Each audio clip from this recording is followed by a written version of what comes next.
sur la pêche illicite? Pourquoi un ouvrage sur la pêche INN? Bon, je dirais qu'aucun qualificatif n'est suffisant pour qualifier, n'est-ce pas, pour en tout cas nommer la pêche INN, pour apprécier l'aspect négatif de la pêche INN. Aucun qualificatif n'est suffisant. Certains ont parlé de fléau mondial, hein?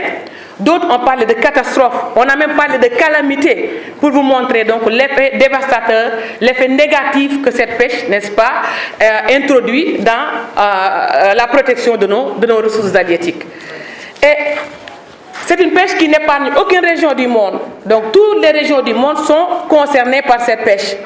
Que ce soit des États sans littoral, que ce soit des États avec littoral, États du pavillon, États du port, États côtiers, États intervenant dans le commerce. Donc aucun État, aucun pays au monde n'est épargné. Et ce qui nous montre, présage qu'il faut une solution de coopération, n'est-ce pas, pour éradiquer, ou en tout cas pour arriver à bout, parce que certains me disent qu'on ne peut pas éradiquer la pêche INN. Monsieur le juge, la dernière fois quand nous parlions nous vous célébrions, n'est-ce pas, vous nous aviez dit, monsieur le bon Dieu, quand le bon Dieu, quand 3 présidents sont venus voir le bon Dieu pour le solliciter pour des prières. Donc l'un dit, écoutez, monsieur le juge, je vais vous paraphraser, je vais vous pirater. Hein? Voilà. Donc ils ont dit, monsieur le bon Dieu, on a des problèmes de territoire. Le bon Dieu lui dit, écoutez, dans 100 ans, ça va se régler. Il dit, oh là là, ça ne sera pas sous mon règne.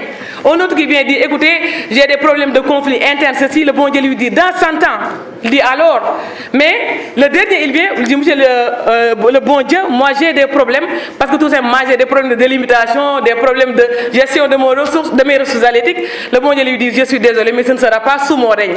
Donc, vous dites, donc ça c'est le professeur Tafsir Malick Ndiaye. Donc c'est lui qu'il faut applaudir. Hein? Voilà, c'est ça. Voilà. Donc pour vous dire que c'est un problème quand même qui est récurrent, un problème qui dure depuis plusieurs années, mais qui a pris, comment dire, une ampleur au cours des 20 dernières années pour devenir aujourd'hui une préoccupation mondiale. Aujourd'hui, la pêche INN est une préoccupation mondiale et tous les États sont en train, n'est-ce pas, de coopérer pour l'atténuer, pour en atténuer les conséquences, à défaut de pouvoir l'éradiquer, même si l'ambition est d'éradiquer cette forme de pêche. La pêche INN, aujourd'hui, elle est évaluée entre 11 et 26 millions de tonnes chaque année, évaluée à une contre-valeur de 10 à 26 milliards de dollars par année. Mais il faut vous dire que cette évaluation même, elle ne peut pas être exacte, parce qu'il y a le caractère occulte de l'activité. On ne peut pas avoir des informations sur tous les produits issus de la pêche INN. Donc ce n'est qu'une évaluation comme ça de façade, mais au fond, les effets de la pêche INN sont beaucoup plus importants. Et effectivement, une pêche, n'est-ce pas, non planifiée, comme l'a dit tantôt le professeur, destructrice, irraisonnée, mais cette pêche-là va avoir des impacts négatifs sur l'environnement marin. Cette pêche va détruire l'environnement marin. Cette pêche également va remettre en cause la survie des communautés côtières qui en dépendent, qui exercent leurs activités, n'est-ce pas, par rapport à la pêche et qui se veulent légales, donc appliquer cette pêche légalement. Également, c'est une pêche également qui, comme on l'a dit, détruit l'environnement marin, remet en cause la durabilité de la ressource et par conséquent a des impacts socio-économiques importants. Et qui dit socio-économique important va avoir des impacts également sur le développement. Maintenant, la pêche INN, pourquoi le Sénégal et le secteur de la pêche occupe une place importante au Sénégal? Je pense que les autorités du ministère de la Pêche, si vous consultez leurs documents officiels, vous allez voir qu'il y a 600 000 emplois directs et indirects qui dépendent de la pêche, qui contribuent grandement au PIB national. Et également, c'est une pêche, n'est-ce pas, qui est un moyen d'approvisionnement important en protéines animales. Pour les Sénégalais que nous sommes. Les Sénégalais consomment beaucoup de poissons. Maintenant, si on permet, n'est-ce pas, que cette pêche-là soit, comment dirais-je, compromise, mais c'est le développement même qui sera compromise. D'où la nécessité, n'est-ce pas, de mettre en place un système de suivi, contrôle, surveillance efficace pour lutter contre la pêche INN. Donc c'est toutes ces raisons qui nous ont poussé à prendre ce sujet-là, à approfondir la réflexion par rapport à la pêche INN. D'autant plus qu'il n'y avait pas auparavant, surtout au niveau de l'université, et je pense que c'est partout, nous n'avions pas beaucoup d'écrits sur le domaine de la pêche. La seule référence que nous avions, c'était la thèse du professeur Babacar Gueye, qu'il avait soutenue dès le lendemain de la Convention de 1982 sur le droit de la mer. Il l'avait soutenue, n'est-ce pas, professeur, en 1984. Donc c'est ça la seule référence sur la politique des pêches et le nouveau droit de la mer. Donc nous avons essayé de suivre les traces du professeur et de voir l'évolution maintenant depuis 1984. Qu'est-ce qui a évolué? Qu'est-ce qu'il faut apporter? Maintenant, pour lutter contre la pêche INN, il faut vraiment intervenir sur toute la chaîne d'approvisionnement, sur toute la chaîne, depuis l'activité de pêcher, n'est-ce pas, jusqu'à la consommation finale du produit. Donc ça va passer peut-être par la transformation de ce produit, par l'importation de ce produit, jusqu'à la destination finale. Donc il faut vraiment mettre en place un système de suivi, contrôle, surveillance qui va, n'est-ce pas, intervenir durant toute la phase d'approvisionnement, n'est-ce pas, de ce produit, des produits de la pêche. Et on l'a dit tantôt, aucun État ne peut de manière isolée combattre la pêche INN, et le Sénégal l'a compris, c'est pourquoi le Sénégal s'est engagé dans presque tous les instruments juridiques internationaux relatifs à la pêche. Le Sénégal a montré sa volonté. Et déjà, vous voyez, quand vous regardez les écrits juste après la convention, en tout cas vers les années 82 ou bien un peu avant, vous allez voir que le Sénégal a été parmi les pays, n'est-ce pas, en développement, ou en tout cas les pays qui venaient d'accéder à l'indépendance, qui ont le plus contribué, n'est-ce pas, à l'élaboration du nouveau droit de la mer. Bon, j'en peux vous preuve, regardez les articles de Kenedec, vous allez voir que le Sénégal a été cité en référence. Il a été parmi les premiers à dénoncer les conventions de 58 sur la pêche. Il a été aussi parmi les premiers artisans, parmi les États, n'est-ce pas, à œuvrer pour l'avènement d'un nouveau droit de la mer. Et c'est donc dans ce concept que cette solution, n'est-ce pas, le Sénégal a toujours été un pays coopératif, n'est-ce pas, pour permettre de bonnes pratiques de pêche, n'est-ce pas, pour permettre la prise de bonnes mesures de conservation et de gestion des ressources halieutiques. Le Sénégal a adhéré très tôt, dès 1984, à la Convention des Nations Unies sur le droit de la mer. Le Sénégal a été parmi les premiers à l'avoir ratifiée. Et cette convention, effectivement, on l'a dit, donc cette convention, peut-être son avantage, ou sa particularité, c'est la zonation, de préciser les différentes zones de pêche. Et l'État côtier, plus on s'éloigne de la côte, plus les compétences de l'État côtier sont digressives. Donc nous avons les eaux intérieures qui vont nous intéresser parce que tout simplement nos ports sont dans les eaux d'intérieur. La mer territoriale est peut-être essentiellement la zone économique exclusive qui est une création de cette convention de 1982 sur le droit de la mer. Et le Sénégal a été parmi les premiers à l'avoir ratifié et à appliquer cette convention sur le droit de la mer. Mais ça c'est l'effet, le revers de la médaille. Nous avons maintenant une zone économique exclusive de 200 000 marins sur laquelle l'État a des droits souverains. Donc des droits souverains, pas la souveraineté, mais des droits souverains au fait d'exploitation, d'exploration, n'est-ce pas, des ressources de cette zone. Et l'inconvénient, c'est que des pays nouvellement, n'est-ce pas, arrivés à l'indépendance, qui voulaient financer leur développement, n'est-ce pas, on pensait qu'ils pouvaient le faire à partir de l'exploitation des produits de la mer. Et ça a arrivé à une surexploitation et à une menace, n'est-ce pas, à la durabilité des pêcheries. Et c'est ce qui a fait qu'à partir des années 90, on a commencé à sentir qu'il y a la raréfaction de la ressource. Les ressources, comme disent les documents de la FAO, ne sont pas élastiques, ne sont pas inépuisables et qu'il fallait prendre des mesures de conservation pour permettre de les ramener d'abord à un niveau durable, mais également de maintenir leur niveau, n'est-ce pas, pour pouvoir permettre la consommation, pour pouvoir permettre, n'est-ce pas, assurer la sécurité alimentaire. Et c'est à partir de là que, suivant maintenant les objectifs de la communauté internationale, parce qu'ils ont des objectifs maintenant, c'est par rapport à ces objectifs que vous allez voir qu'il y a plusieurs textes internationaux qui ont été pris au niveau, mondial d'abord. D'abord, au niveau de la FAO, il y a le code de conduite pour une pêche responsable de 1995, n'est-ce pas, qui définissait les responsabilités et les droits et responsabilités des différents États selon leur posture. Est-ce que ce sont des États côtiers? Est-ce que ce sont des États du pavillon? Est-ce que ce sont des États du port? Ou ce sont des États qui interviennent dans le commerce du poisson? Donc chaque État, le code de conduite a dégagé ses responsabilités et ses devoirs.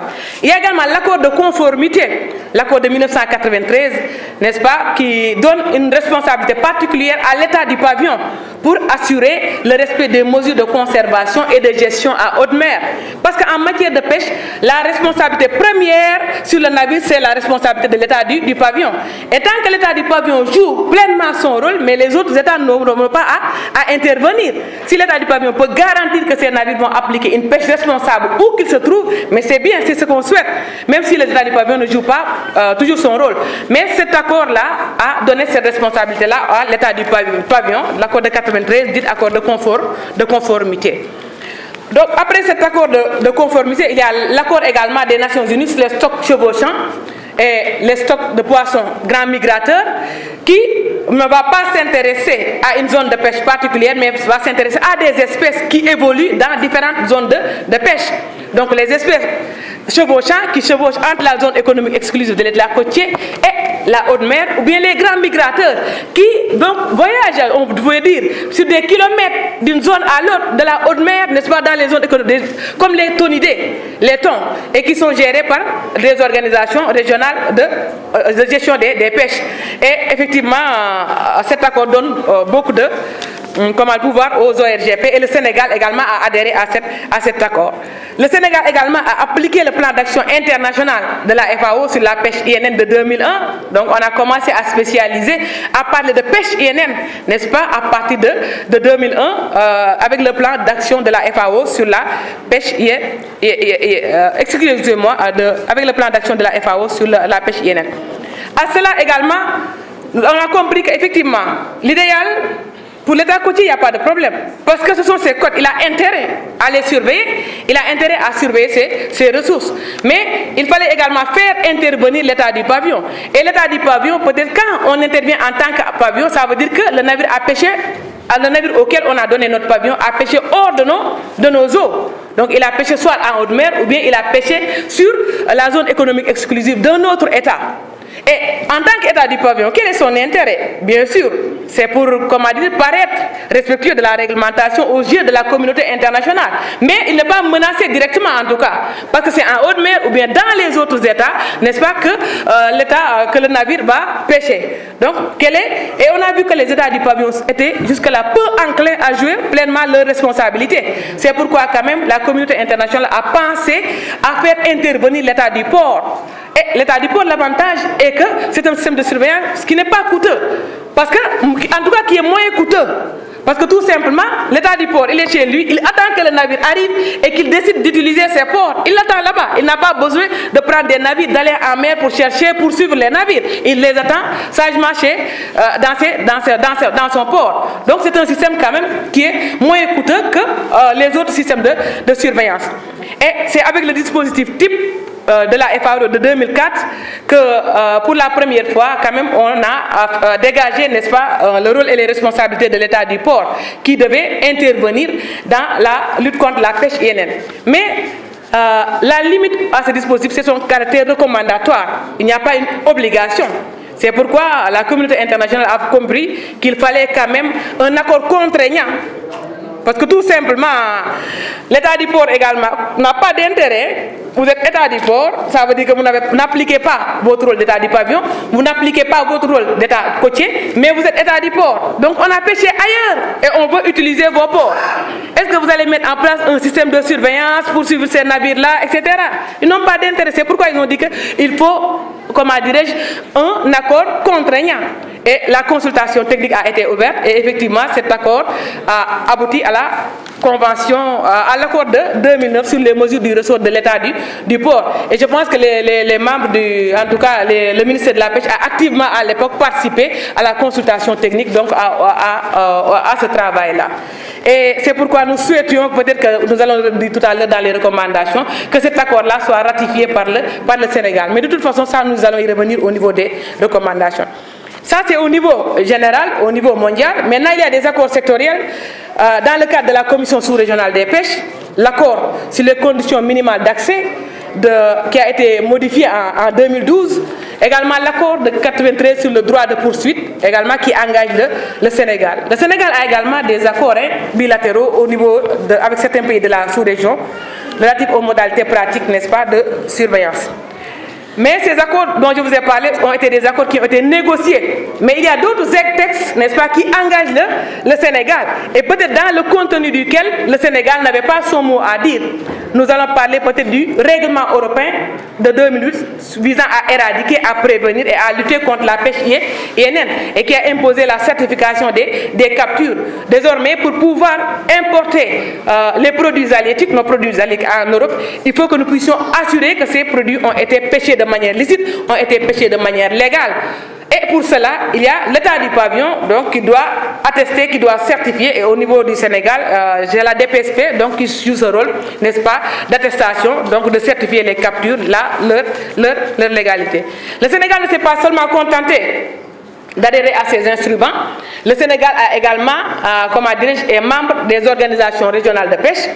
Donc certains même ont des pouvoirs de gestion. Donc dans ces organisations régionales de pêche, il y a la commission sous-régionale des pêches, il y a la COMOFAT, et également au niveau des ORGP, le Sénégal est membre de l'ICAD, de la Commission internationale pour la conservation des thonidiés de l'Atlantique, et il joue un rôle important. J'ai vu quand il y avait une délégation sénégalaise conduite par Mme Diop à l'époque, le président de la Fédération de pêche sportive, vraiment, Mme Tala, donc vous aviez fait un travail extraordinaire, n'est-ce pas, au niveau de la Commission internationale des thonidiés de l'Atlantique. Le Sénégal est membre à part entière.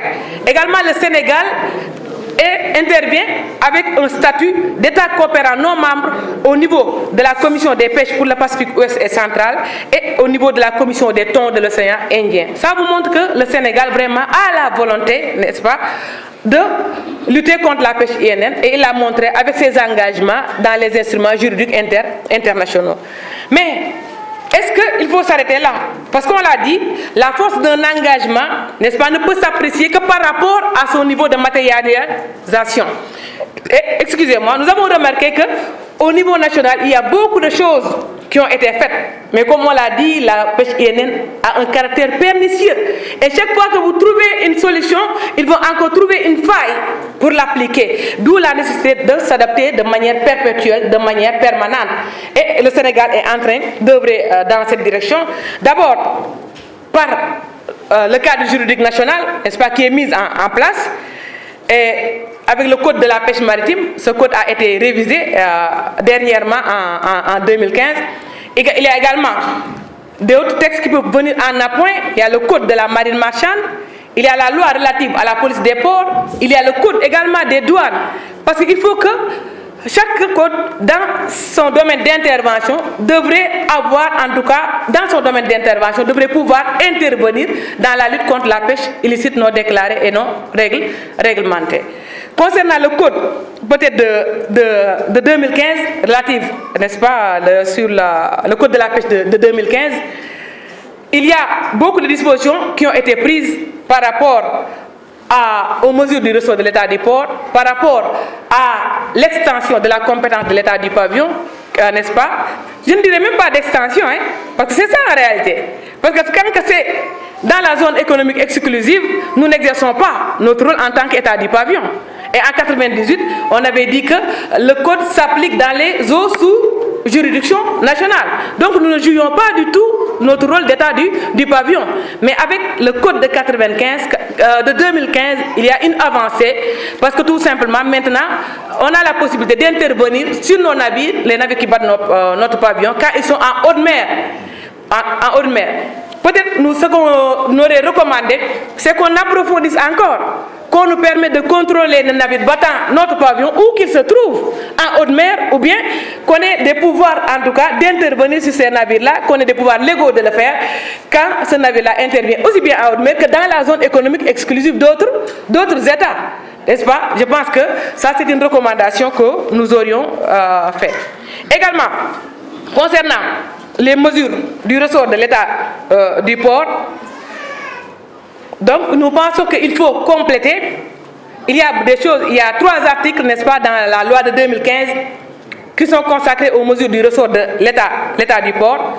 Donc, peut-être que dans le décret d'application qui va venir, ce sera l'occasion également de compléter parce que l'accord de 2009 a institué des normes minimales. Donc des normes minimales, on ne peut pas aller en deçà, nous devons aller au-delà, ou bien à la limite, au même niveau, mais nous ne pouvons pas aller en deçà. Et l'accord donc de 2009 impose la déclaration préalable pour tout navire de pêche qui désire accéder à nos ports, quel que soit le motif.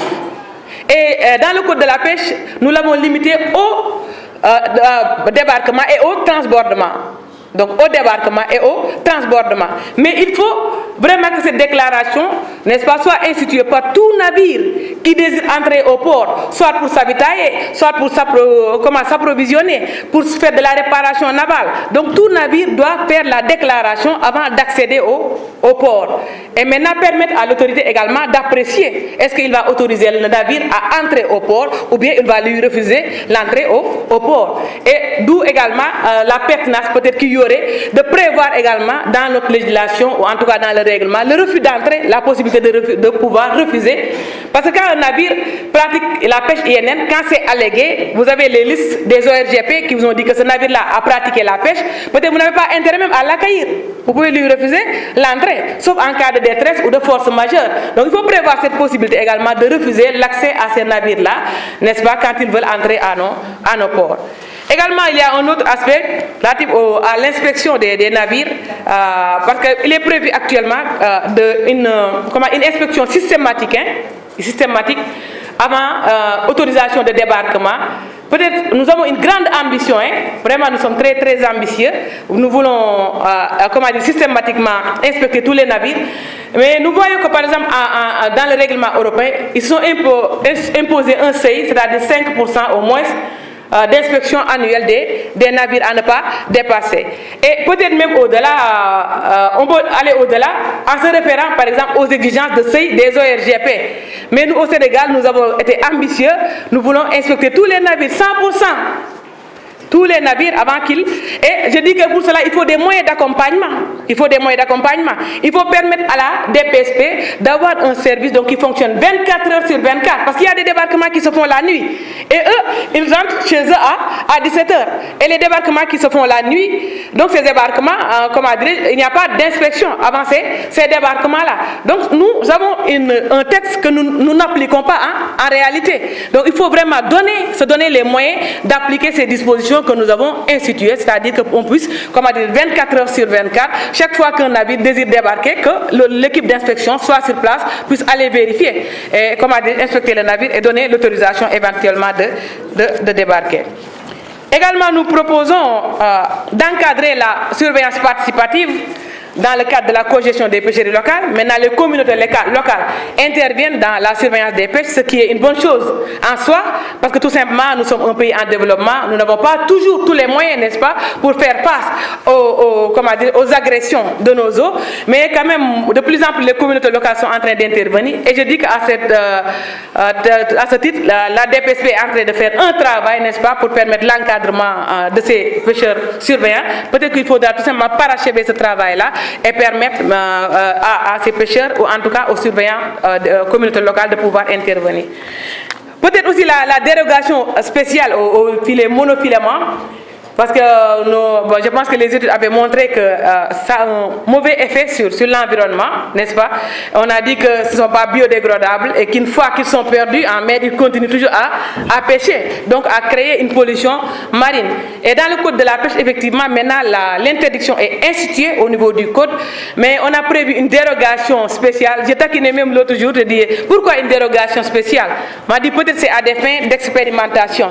Mais je disais, d'accord, on peut faire une dérogation spéciale, mais peut-être de manière transitoire, comme on l'a fait avec les sachets plastiques. Parce que ce n'est pas que du jour au lendemain, on peut, enlever, mais quand même qu'on le fait de manière transitoire, n'est-ce pas, pour permettre à ceux qui l'utilisent de pouvoir avoir des moyens de substitution, des engins de substitution, et maintenant, plus tard peut-être, ou en tout cas, et ensuite, même si on veut maintenir cette dérogation, qu'on précise l'objet, que c'est à des fins expérimentales, pour qu'il n'y ait pas de risque d'abus. C'est donc la proposition qui a été faite.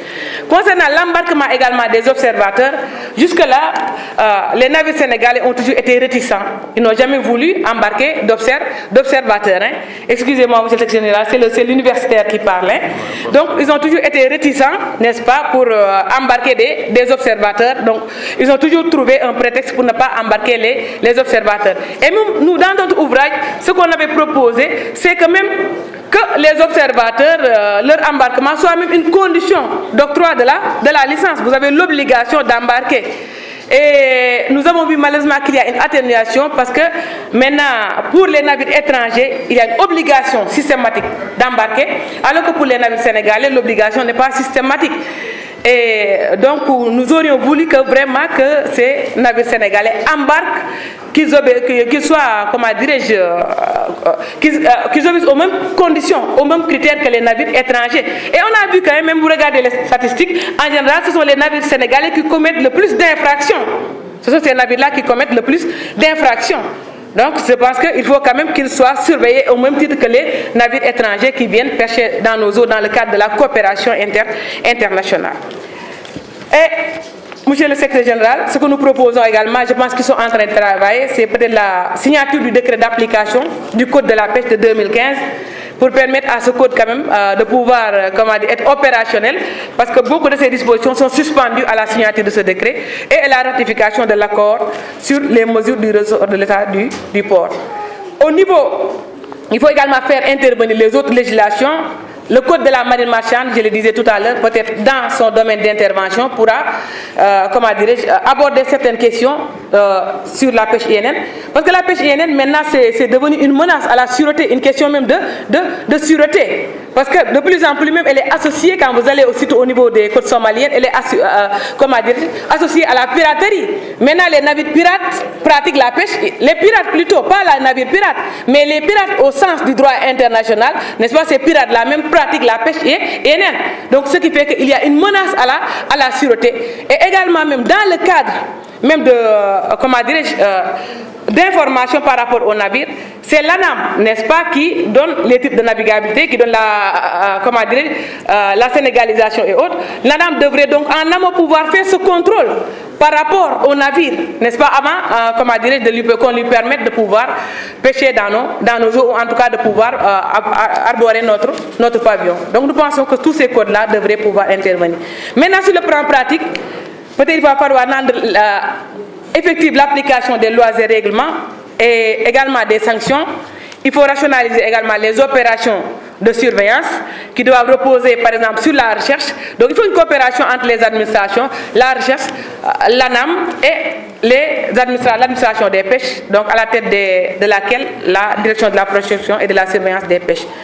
Il faut également rendre effective l'intervention de tous les agents verbalisateurs. Vous avez une liste au niveau du code de la pêche. On vous a dit que 84, je pense c'est l'acte 84 actuellement. Voilà la liste des agents verbalisateurs qui sont chargés de dresser des procès-verbaux en matière d'infraction à la pêche. Mais qu'est-ce qu'on a vu? De fait, c'est la DPSP qui monopolise les opérations de surveillance. Moi, j'ai vu administrateur des affaires maritimes, mais tout le temps que j'étais à l'ANAM, je n'ai jamais vu les administrateurs des affaires maritimes aller en mer pour pêcher, pour constater des infractions. Donc les gens, ils n'interviennent pas. La police, la gendarmerie, tout le monde.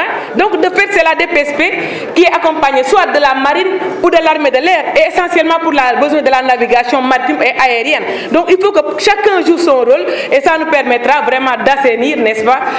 Et j'ai vu que même il y avait un arrêté sur l'importation des produits halieutiques.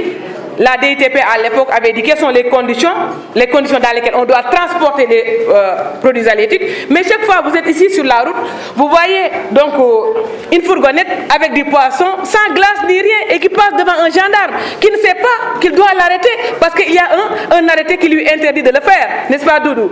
Voilà, donc je pense qu'il faut que tout le monde s'implique, que tous ceux qui sont cités à l'article 84 interviennent dans la surveillance. Ça nous permettra même de rationaliser les moyens. Également, il faut, monsieur le secrétaire général, monsieur le doyen, former et sensibiliser le personnel, n'est-ce pas, du secteur de la pêche. Voilà, je vous remercie de manière ramassée. Voilà, c'était la présentation de l'ouvrage. Et merci beaucoup de votre présence. Merci.